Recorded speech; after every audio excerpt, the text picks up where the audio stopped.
Hi friends, welcome to ஜோஸ் சமையல். குயிக்காக டேஸ்டியான ஈஸியான ரவை பாயசம் எப்படி பண்ணுறதுன்னு பார்க்கலாம். கொஞ்சமாக நெய் ஆட் பண்ணிவிட்டு அதில் வந்து முந்திரி பருப்பு, தேவையான அளவுக்கு முந்திரி பருப்பு நல்லா வறுப்பட்டு எடுத்து வச்சுக்கலாம். நெக்ஸ்ட் வந்து கொஞ்சமாக திராட்சை, நம்மளுக்கு தேவையான அளவு திராட்சை நல்லா வறுப்பட்டு அதே நெய்யில் எடுத்து வச்சுக்கலாம். நெக்ஸ்ட் ஒரு கப் ரவை வந்து அந்த நெய்லேயே நல்லா கலர் சேஞ்ச் ஆகாமல் நல்லா பொறுமையாக நல்லா வறுத்து எடுத்துக்கோங்க. சிம்மில் வச்சு வறுத்துக்கோங்க.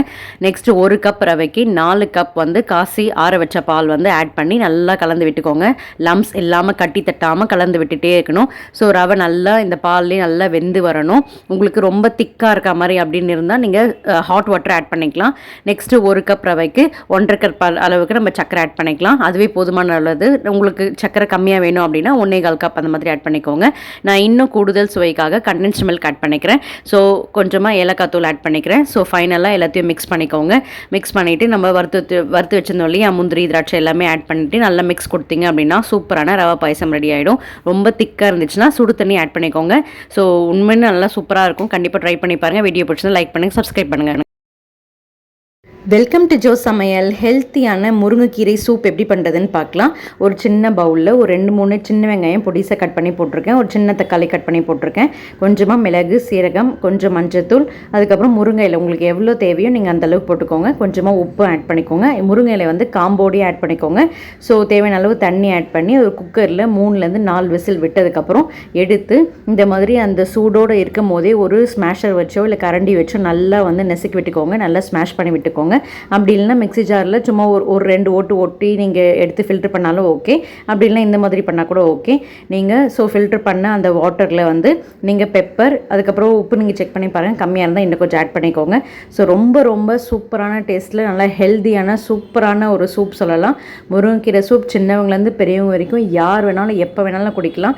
ஸோ கண்டிப்பாக இந்த சூப்பு ஹெல்த்தியான சூப்பை ட்ரை பண்ணி பாருங்கள். இந்த வீடியோ பிடிச்சிருந்தா லைக் பண்ணுங்கள், ஷேர் பண்ணுங்கள், சப்ஸ்கிரைப் பண்ணுங்கள். பாய். நல்ல ஹெல்த்தியான ஆப்பிள் மாதுளப்பழம் ஜூஸ் பார்க்கலாம். இது ரொம்ப ஹெல்த்தி.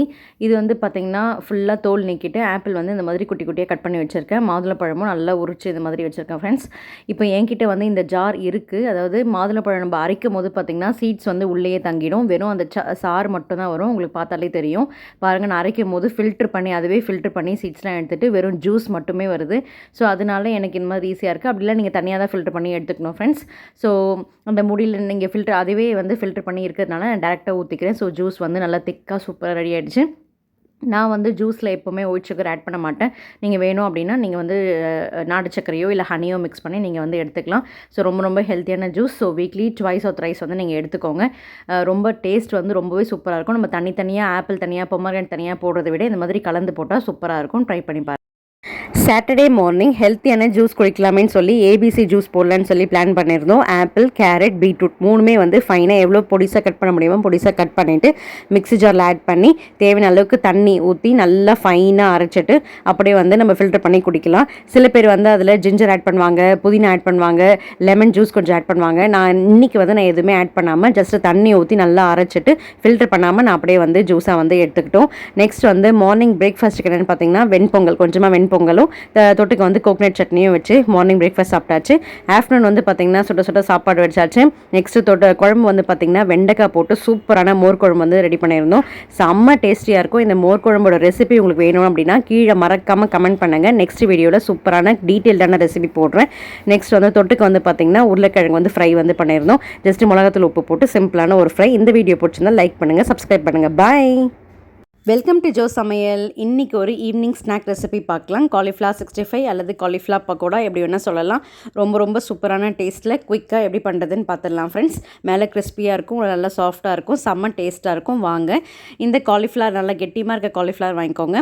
குட்டி குட்டியாக வந்து கட் பண்ணி வச்சுக்கலாம். நெக்ஸ்ட்டு சுடு தண்ணியில் வந்து கொஞ்சமாக மஞ்சள் உப்பு போட்டு நல்லா பிளான்ச் பண்ணி எடுத்துக்கோங்க. ஒரு 2 to 3 minutes பிளான்ச் பண்ணால் போதும். நெக்ஸ்ட் ஒரு மிக்சிங் பவுலில் கடல மாவு, அரிசி மாவு, அப்புறம் கார்ன்ஃப்ளவர் 3மே ஈக்குவல் குவான்டிட்டி எடுத்துக்கோங்க. மஞ்சத்தூள், உப்பு, மிளகாய்த்தூள், கொஞ்சமாக இஞ்சி பூண்டு விழுது எல்லாத்தையும் ஆட் பண்ணிவிட்டு கொஞ்சமாக தண்ணி ஆட் பண்ணி நல்ல திக் கன்சிஸ்டன்சியாக ரெடி பண்ணி வச்சுக்கோங்க பேட்டரை. இந்த காலிஃப்ளவர் பிளான்ச் பண்ண காலிஃப்ளவரை நல்லா மிக்ஸ் பண்ணி இமீடியட்டாக நம்ம பொரிக்க ஆரம்பிச்சிடலாம். நல்லா ஹாட்டாக ஆயிலில் மீடியமாக வச்சுக்கிட்டு நம்ம வந்து பொரிச்சு எடுத்தோம் அப்படின்னா சூப்பரான டேஸ்டியான ஒரு ஈவினிங் ஸ்நாக் வந்து நம்மளுக்கு ரெடி ஆகிடுச்சு. சைட் பை சைட் டீயும் போட்டாச்சு. ஸோ ஈவினிங் பசங்களுக்கு இந்த மாதிரி ஸ்நாக்ஸ் கொடுக்கும்போது விரும்பி சாப்பிடுவாங்க. இந்த வீடியோ பிடிச்சிருந்தா லைக் பண்ணுங்கள். பாய்.